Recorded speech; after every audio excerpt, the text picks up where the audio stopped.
All right, gentlemen, we'll get started with the first question here. Are you listening? This question is for Warren. Why is Bill Hybels' connection to Schuler's church and Bill's influence on Rick Warren underscored or minimized, or not mentioned as much? Bill Hybels, is this working? Hello, you hear me? Bill Hybels is somebody that went through Robert Schuler's Institute for Successful Church Leadership.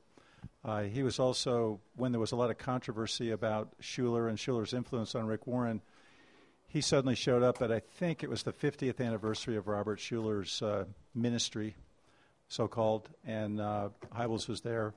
Hybels, a lot of people thought that, he did sort of a pseudo-repentance of seeker-friendly and then went pretty much emergent, having a big church conference with some of the, I think Shane Claiborne was there. There were others, but I think I mentioned that there are just so many different angles to this thing that the thing that's most important is not to get caught up in names, but to listen to what people are saying and to measure it by the Word of God, just like the Bereans did. I'm telling you, there are just, every day there are new books coming out, new people coming out, and it's just not going to work to say, is this one good, is this one bad, or whatever.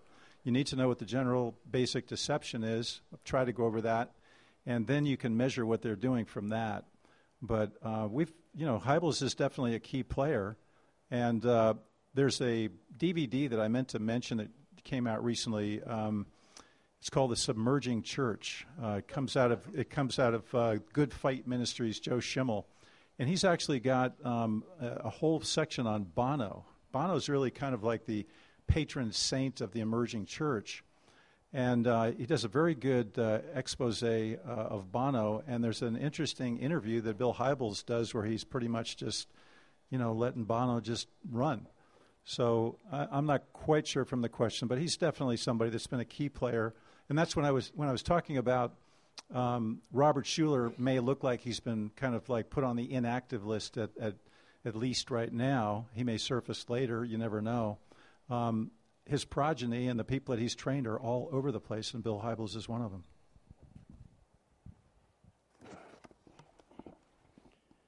This is to whoever wants to answer to it. What would you say about separating from apostasy? Should we stay in or support a false teaching church or school as long as we are teaching what is right? 2 Corinthians 6:14 through 8, Revelation 18:4 through 5, come out from among them.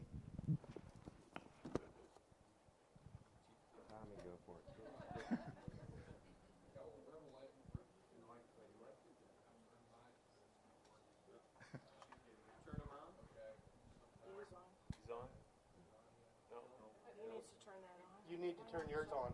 Okay, now try it. That'll reach. Okay. You want to go with this guy? It'll reach. No, it's good. He's good now. Okay. All right. Am I good now? Yeah, okay, finally. Okay.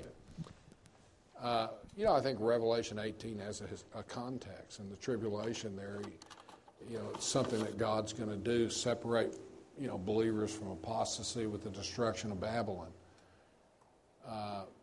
You have Paul in the 1 Corinthians or somewhere saying about division. There needs to be division in certain instances, because of false teaching and false doctrine. But generally, I would say, if you're going to a church with a pastor, go to an Orthodox church, go to a biblical church. They need you. And part of the reason why biblical churches aren't doing as well as they could be is because there's so many people in marginal churches for social reasons. In other words, because their grandmother went here and their father, in other words, all of this, and they won't leave the bad churches because of family ties or whatever and go to the good churches. The good churches need people to strengthen them, to have a better outreach.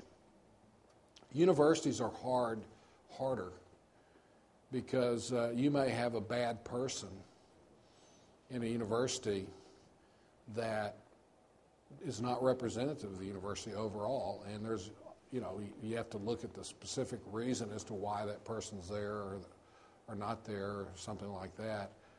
But clearly, if you see a certain trend you ought to not support that university. And, the Bible does tell us to separate from false teaching and immoral behavior. There's no doubt about it. All right, this anybody can jump in on this one here. Can someone comment on Isaiah 9, verse 10? And then they have a reference. Yeah, I can. The harbinger, right? Yeah. They have a reference here, Tony Blair, ex-Prime Minister of Great Britain. Oh, well, there's a guy out there teaching this somehow relates to 911 and all of this stuff called the harbinger. Well, it certainly doesn't. It relates to Israel in the context. Let me just say this, and then the others can comment. People are always trying to take Old Testament passages that relate to Israel and apply them in some way to America or Gentile nations. Look, Israel was called to be God's nation from where? From out of the other nations. So Israel is juxtaposed or contrasted with the other nations. And they were set apart to be God's special treasure, which they are still. And at the end of history, they will have accomplished all of these callings. And so what God uses, for example, to discipline Israel is not the same paradigm that he uses to discipline Gentile nations. Why? Because Israel,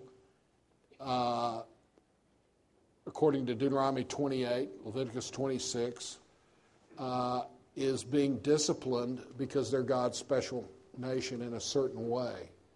And 2 Chronicles 7:14, if my people call my name, humble themselves and pray and seek my face, then will I hear from heaven, forgive their land, cannot be applied to Gentile nations.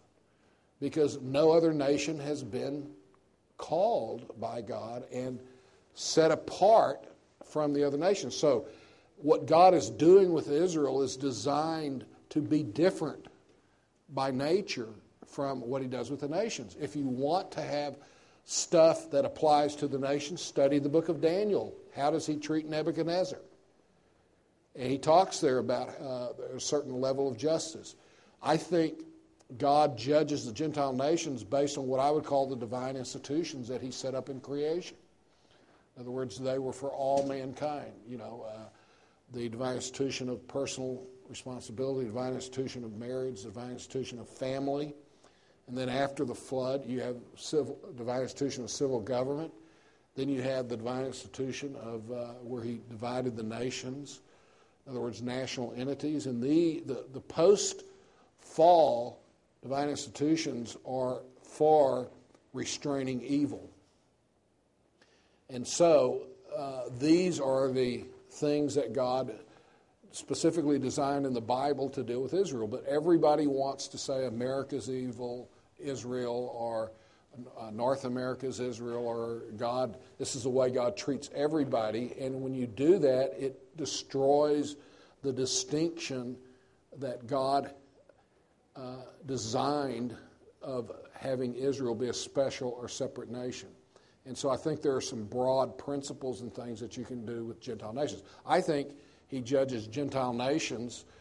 Part of it is just what he wants to do to fit into his sovereign plan for history, his outline for history of the nations and everything. So other than taking things that relate within Israel to simple sin and result of the human nature, which you can make observations and apply that to people as a whole, we should not take Isaiah 9 and other passages like that to refer to America or Britain or Gentile nations. Yeah, I'm not sure the intent of that statement, but there's always the danger of, number one, you try to read the future through the eyes of the present.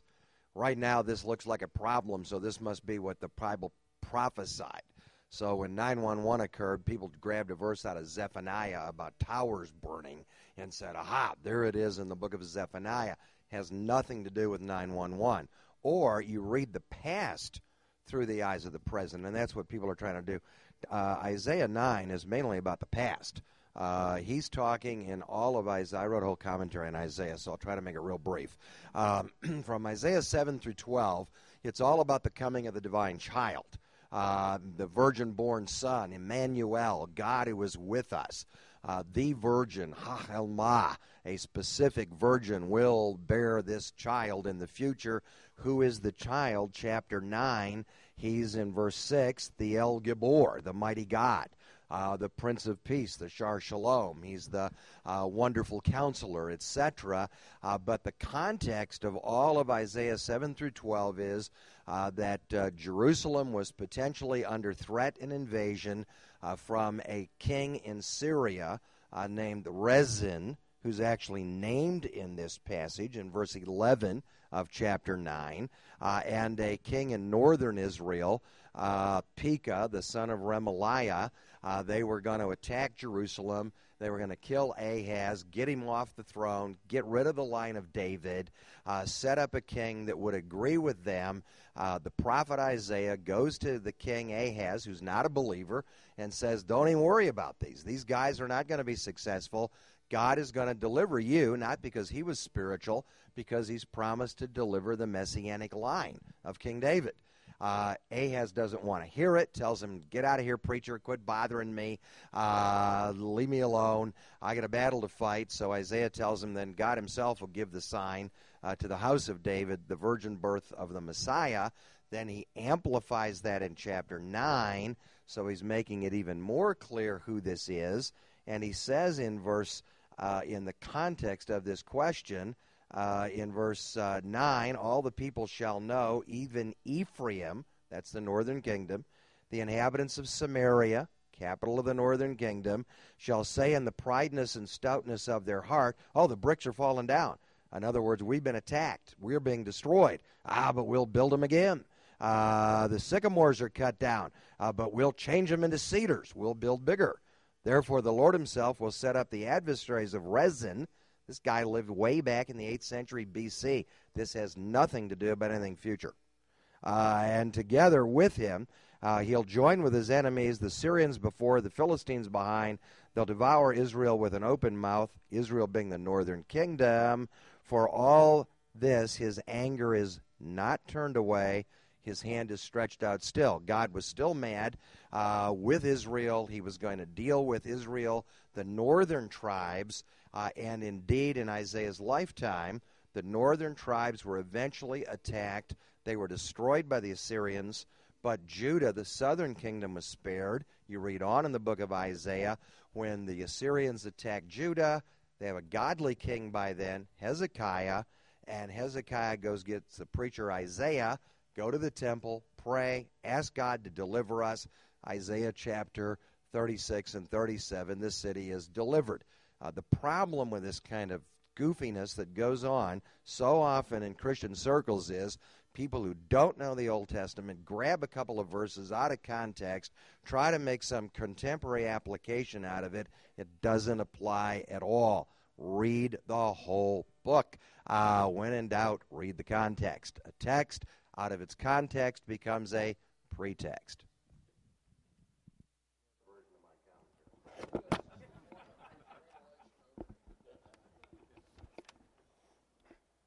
Warren, when you came out of the New Age, how did you get rid of any evil spirit that may have entered you during the time in your life? It's a three-part question. What is the difference between your visual mind's eye and contemplative prayer? What do you think we should do as a church or as believers to respond to Leonard Sweet coming to Saskatoon? What is our responsibility and course of action?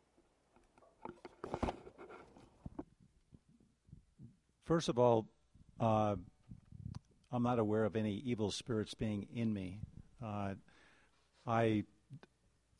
We had a lot of spiritual warfare. There was a lot of demonic attack coming at us. And if you read The Light That Was Dark, there was actually a New Age practitioner in the town that we lived in who was kind of the light of the town. The mayor even used to go there to this particular practitioner to get some of his enlightenment, and we saw through him thanks to the Lord. And so he knew that we knew, and it set up this where we were getting spiritually oppressed, and we didn't know anything about deception or spirits or evil in that respect. We just thought that in the New Age, when something like this is happening and you're feeling oppressed, you go inside yourself. There's something wrong with you. You have some fear. You have to fix that fear. So you do affirmations.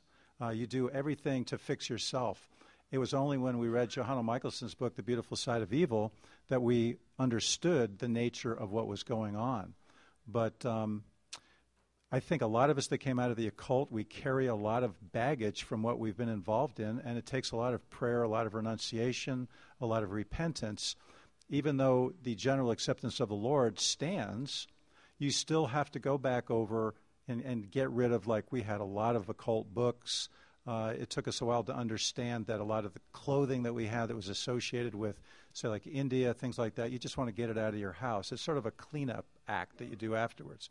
The same thing applies for you all. Like if somebody gave you the shack, and maybe even if you didn't really like it, if you still have it in your house, you really don't want to have books that are contrary to the Lord in your house. You want to look around if there's any objects, things like that, just get them out. But Tommy and I were talking about this at lunch, this whole idea of, just the activity of the demonic. And I think that it gets very tricky, but people can really be oppressed by the spirit world. And a lot of times they can end up where people will do. I remember one of the early churches we went to, they were just pulling people up front and casting demons out of them and doing this and doing that. And we just knew that that wasn't right. Just there was something about it. But a lot of people that have been deeply involved in the occult really have a hard time. You're kind of you're coming out of darkness, and it isn't some kind of instantaneous thing where all of a sudden, bingo, you're born again, you feel great. Where's the smile on your face? And so it takes time. You have to be patient with people that are coming out. So I don't know if that answers the question, but let's go to the third one, the one about Leonard Sweet. I think people would have to pray and ask the Lord what they should do. I can tell you, I think I mentioned this yesterday, Leonard Sweet was scheduled to speak at a Calvary Chapel in Albuquerque, New Mexico. It was a national worship conference, and a number of the Calvary Chapel pastors that I knew were aware of Leonard Sweet. They had a copy of my book, A Wonderful Deception, and they read, I document things. I don't just make blind accusations. And there's just a tremendous amount of material that just shows that Leonard Sweet is very hypocritical in the way that he's presenting himself as a evangelical Christian when he's basically, I've said it so many times, he's hyping Teilhard de Chardin, M. Scott Peck. He called Willis Harmon one of his role models and heroes. Willis Harmon is one of the key pioneers of the New Age. He was one of the ones that was mentioned in the Aquarian Conspiracy, M. Scott Peck. So one thing that I know that they did was I've got 3 or even 4 chapters of my book, A Wonderful Deception, on my website, mountainstreampress.org. And I know what they did was that they sent those chapters by emailing them to the pastor of the Calvary Chapel. The Calvary Chapel wasn't having Leonard Sweet, but the National Worship Conference was taking place in the church. And a lot of the Calvary Chapel pastors said, what are you doing having Leonard Sweet in a Calvary Chapel? And all I know is that Leonard Sweet's name disappeared from the speaker's rostrum. And it really put him a little bit on the spot. Nothing was ever said one way or the other. But then Leonard Sweet had this big defense on his website saying how he was greatly misunderstood and people just, are out to kind of, it was almost like I'm being persecuted. That's what they do a lot of times. If you bring up some decent scriptural points, they say they're being persecuted. So you'd have to pray about that, but there is material on my website, Mountain Stream Press, that could be emailed to the church. And I'll tell you right now, it's probably not going to have any effect, but it would, if somebody did that, it would at least make that church responsible for what they're doing, because this is gathering momentum. Sweet is traveling all over the world and talking to the highest levels of Christian leadership, and I hear very little out there. As I mentioned, I was really sad to see that David Jeremiah had recently quoted Leonard Sweet in a very recent David Jeremiah book, calling him theologian Leonard Sweet, and I'm sure that David Jeremiah probably just doesn't really understand But yet David Jeremiah wrote books exposing the New Age, writing about a lot of the ones that were coming into the church. And when someone like David Jeremiah says theologian Leonard Sweet, he kind of gives a stamp of approval to somebody like Sweet and seems to almost, validate him. So again, that's not criticism of David Jeremiah or what he's doing. It's just one of those unfortunate things that really can confuse people. Leonard Sweet's also a preterist. He's written a commentary on Luke where he advocates preterism. That doesn't surprise me at all, Right. yeah. Now the second one, I wasn't sure what that, there was something of a... What is the difference between your visual mind's eye and contemplative prayer? I'm not sure what they mean by visual mind's eye. Does whoever wrote that question, do you want to explain what you meant? Are they talking about guided visualization, perhaps? Well, I don't think it's going to be any clearer by my looking at it. Difference between your visual mind's eye. Yeah, I think maybe we should just go ahead and pass on that one. But guided visualization is a very dangerous practice where you conjure up something in your mind's eye, and then there's Jesus. See Jesus. He's coming at you. He's telling you something now. What's he telling you? That's usually the spirit world. Jesus doesn't get manipulated like that. I remember, I think it might have been Ed, one of the speakers was talking about guided visualization. I remember one time I was at work, and they had a stress conference that we had to go to, and they told us to visualize whatever we wanted, and I wanted to get out of the conference that I was in right there. And then they said, if there's anything that you can do right now to make this visualization come true, do it. And I got up and left.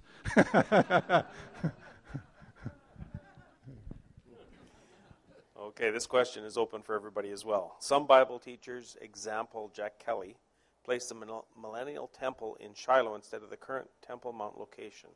This is based on information in Ezekiel 48. Your thoughts?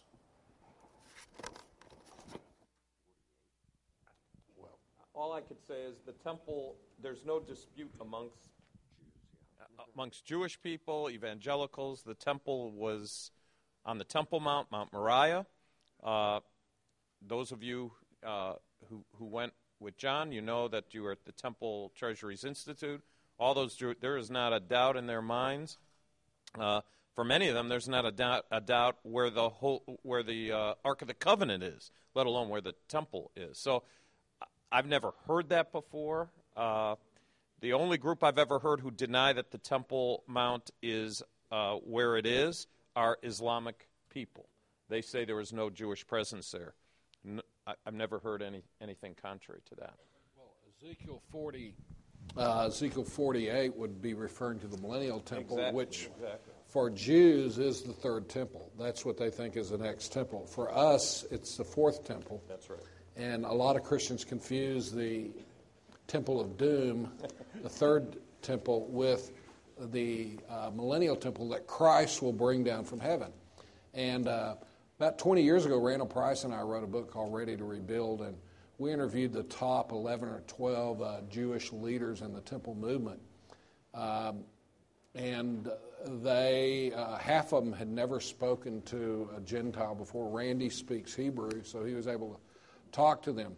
They laughed when we told them about, how Hal Lindsey was helping them out because it's over by the Spirit of the Dome and Chuck Missler, and all that stuff. And they said, well, why don't they consult us? We're part of the Jewish organization that's going to make these decisions, and we've never even heard of these things. So I call America prophecy land. In a prophecy land, we figure all this stuff out, but we forget to tell the people who are actually going to be involved in this. And they have all kinds of Jewish traditions. They have the Jerusalem Talmud. They don't care about Asher Kaufman's archaeological discovery. Besides, Leen Rittmeyer, a Dutch archaeologist, came along 5 years ago and totally refuted Asher Kaufman's supposed find that the Temple Mount, is going to be somewhere else. But the main thing that influences them is the Jerusalem Talmud that has all this extra biblical Jewish information about where the temple goes. And as Steve said, they're very confident where that temple's going to be. It's going to be right smack dab in the Dome of the Rock. Plus, when we were doing our research for this, we discovered that Omar, when he was 691 or something like that, when he was conquering Jerusalem, for over 300 years, the Gentile church, Byzantine Empire, treated the Jews like dirt. You know, it was illegal for them to even look at the Temple Mount. They couldn't get closer than a mile to the Temple Mount. And they created this architectural structure or layout of the city of Jerusalem where they believed that how shall I say this? The Temple Mount was the anal location if Jerusalem was seen as a person. And so for 200 years they piled human refuse and dung on the Temple Mount because their view of Christianity then was that the Jews would have been totally disinherited and they would never again have a temple on that spot. And the very veracity of Christianity was at stake. And that's why you have Julian the Apostate tried to rebuild the temple because he wrote a book called Against the Galilean where he was disproving Christianity, and he was going to disprove Christianity by rebuilding the temple because it was so much part of Christendom at that time that the temple would never be rebuilt. And of course that didn't happen. But Omar, according to our studies, strong consensus in early history that he built the Dome of the Rock to commemorate the Jewish temple, to preserve that site until the Jews could go there and rebuild it. Why? Well, because of the oppression by the Byzantine Christians of the Jews. The Jews were in league with the Muslims and helped overthrow the Byzantine Christians. And out of appreciation, Omar did that, thinking he could win the Jews to Islam. He was not able to, obviously. And it's very clear. And only in the last 75 to 100 years has Muslim propaganda come in to try to say that the Temple Mount never was there. The whole idea that Muhammad rode his steed from the far place up until 100 years ago was always thought to be Medina because that was the furthest mosque. And so they're trying to propagandize that Temple Mount area as somehow being valuable to Jerusalem. Why? Because the Jews want to be there, and Muslims are like little kids. If the Jews value it, then they're going to value it. It's a sense of rivalry.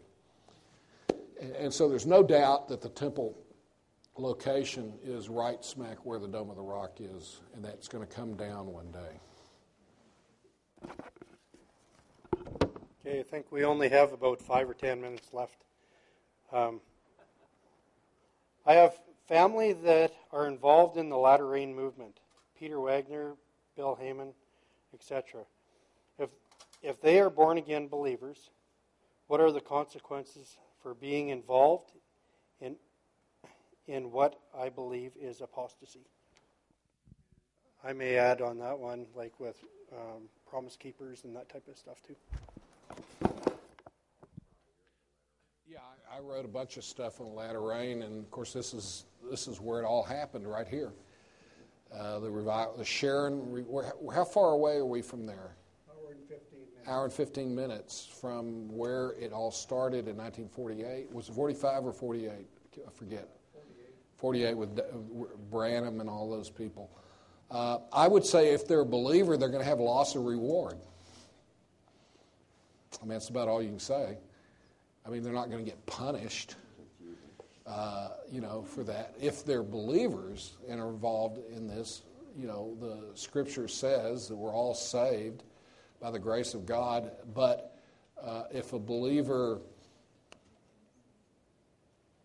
is not involved in faithful service to Christ, and once again, I would agree with the questioner that being involved strongly in the Latter Rain movement, if you're a believer, is certainly not being involved in good service for Christ, so they would experience loss of reward. Some of y'all may have something to add.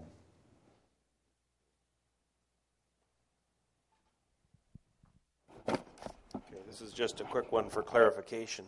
What's the difference between emerging church and emergent church?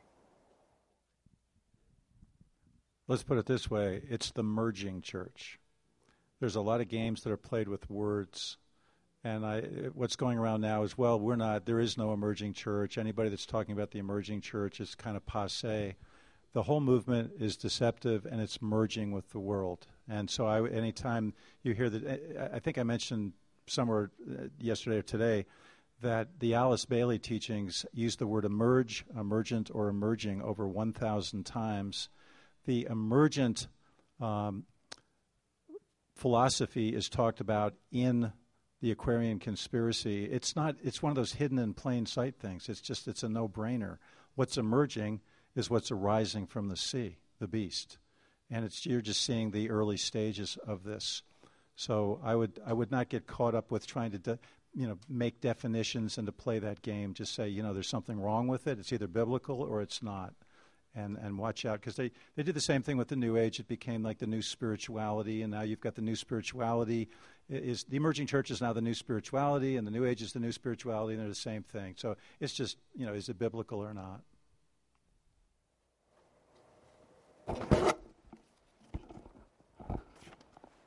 Since the Muslim faith calls for holy war, jihad, on those who don't convert peaceably to Islam, explain again why Muslims are allowed to occupy any part of Israel.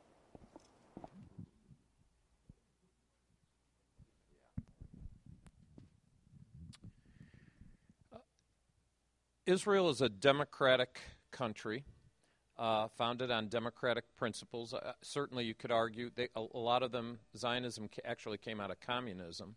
The Zionist movement, I should say, came out of communism. Many of the first founders came out of Eastern Europe. They were oppressed by the Tsars and the Cossacks, and so the idea of merging together, they have the kibbutz system was a communist thing. It worked really well to protect Israel, but the longer it goes, the less liked it is. Probably less than 2% of the country now is kibbutzim run, and in fact some of those are going capitalist as well. You see it all the time. So saying all that, in 1948, Israel was declared a country. The debate has been, I'll give you Israel's position. I think it's documented well enough.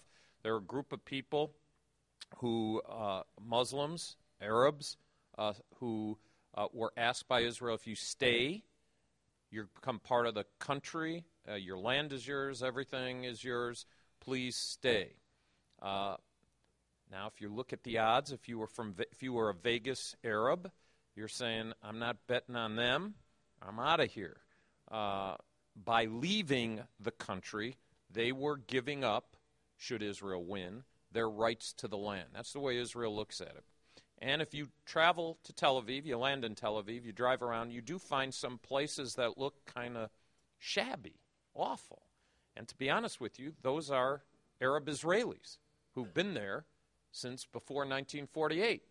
And their land is still their land. And by the way, in Tel Aviv, it's quite valuable land. So why do they allow them? Because they're a democratic country. And tell you this, Jewish people who live in their countries, other countries around, don't have it quite so well. There's a huge difference. Western-minded people think different than Middle Eastern people. And that's something that many of us can't, I can't really. I'm a Western-minded person. Most Israelis have roots in Eastern Europe, so they're Western-minded kind of. Because a lot of them are. Benjamin Netanyahu, for instance, he went to he was a Philadelphia guy. In fact, there was a talk radio show. Very interesting. There are women who graduated. It's amazing how many there are who call in. He had quite a reputation as a ladies' man. They still are in love with him, very much in love with him. His father taught at Dropsy University, was a historian. He graduated from MIT undergrad, got his master's from MIT. When he was appointed finance minister under Ariel Sharon, He turned the socialist government economy of Israel to a capitalist format, and it exploded. He was just demonized by many of the people on the take. There were lots of them on the take, many super religious people who are paid to study the Torah and pray. He didn't like that. He didn't think it was good for the government. Ariel Sharon wanted his support. That's the way a coalition government works. So he wanted his support, so he gave him free reign. That saved Israel economically. They are a booming economy. One of the great books to read, George Wilder, Israel Test. Great book to read, how important Jewish people are to the world. He's purely secular guy. Startup Nation, another great book. I encourage you to get those books because it really, well, I look at it this way. Most of the things that you're benefiting from, certainly spiritually, Jesus Christ, Jewish, but most of the things that you have that you count valuable in your life, you can probably trace to a Jewish person in some way, shape, or form. Yeah, even Levi jeans. That's a long time. That's minor compared to some of the other things. But now some of you might curse them. I mean, a lot of smartphones have their roots and ties in Israel. Medicine, various kinds of medicine, vitamins, synthetic vitamins, a lot of different things that are invented in Israel. And it's been happening a long time, and there's a biblical principle. I'll bless them that bless thee, curse him that curse thee, and in you all the families of the earth will be blessed. So we're blessed certainly spiritually, but we're blessed physically as well through the seed of Abraham, Isaac, and Jacob. The question was about the Arabs. Why don't they give up? Why don't they see the land? And that's because within Islam, if something is part of Darha Islam, meaning Islam, and they believe it should all be part of a single entity, and then it ceases to be that, which is what happened when Israel became a nation, then Islam has to get that back, get control back. And that's why no person who believes Islam can compromise, and let Israel remain there, unless they stay there as dhimmis, as you were implying. And that's what they mean by a just peace. When Arabs talk about it, Muslims talk about a just peace, they mean having Islam in control with Sharia law and Jews as dhimmis under Islamic rule. And so that's their belief. Same thing with Holland, with Spain, and these were at one time under Darha Islam, and so they believe they're obligated to get it back. So there's no way that you can even be half believing in Islam and give up on the fact that Israel came in and took this land. I don't know if any of you saw or listened to the speech that Ahmadinejad gave when he went to Colombia. In his speech, he offered America the opportunity to become, in his speech, he said, come to Islam. If they rejected, which most Americans have, now the whole country is in trouble. The mosque that's going to go up at 9/11, the site of the Twin Towers, a mosque goes there. It's now occupied territory. It's Islamic. Any mosque that you have in Canada, for us, if you go to Dearborn, Michigan, you're going to Saudi Arabia. Go there. I'm not making it up. I mean, any of those places they have now set their flag in the sand. Look, I'm pretty nonviolent person, but there's a war. I mean, there is a war. Most of us aren't aware of it. Most of us don't want it. We don't want to participate in it. We're not interested in it, and that's fine with them. The more that are like that, the easier it will be. And I don't mean to sound like a crazy man, but that's where they're coming from. There was a man named General Pershing in 1911, World War I. He had an interesting theory. I've adopted it. Nobody has bought into it, but I'll tell you what it is. There were a group of terrorists at this time while they were in the Middle East. They caught these terrorists. There were 11 of them, as the story was told to me. 10 of them were killed. The 11th was allowed to be alive, and before they killed the 10, they dipped their bullets in pig's blood, thus eliminating their opportunity to go to heaven. And so the general told the man to go back and say, "We will be shooting you with pig blood bullets."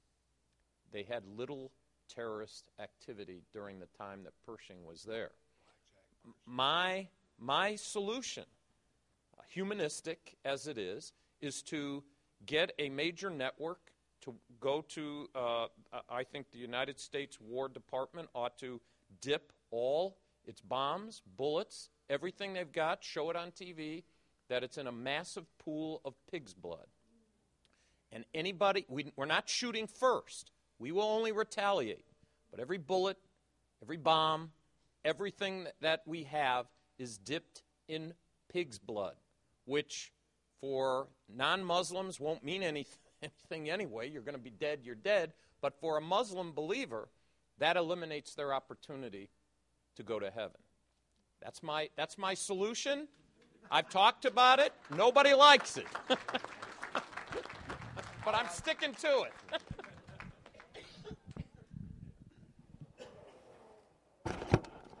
Okay, I think we're about out of time for questions now. There's many more, but just want to thank you, gentlemen, for answering all the questions so well.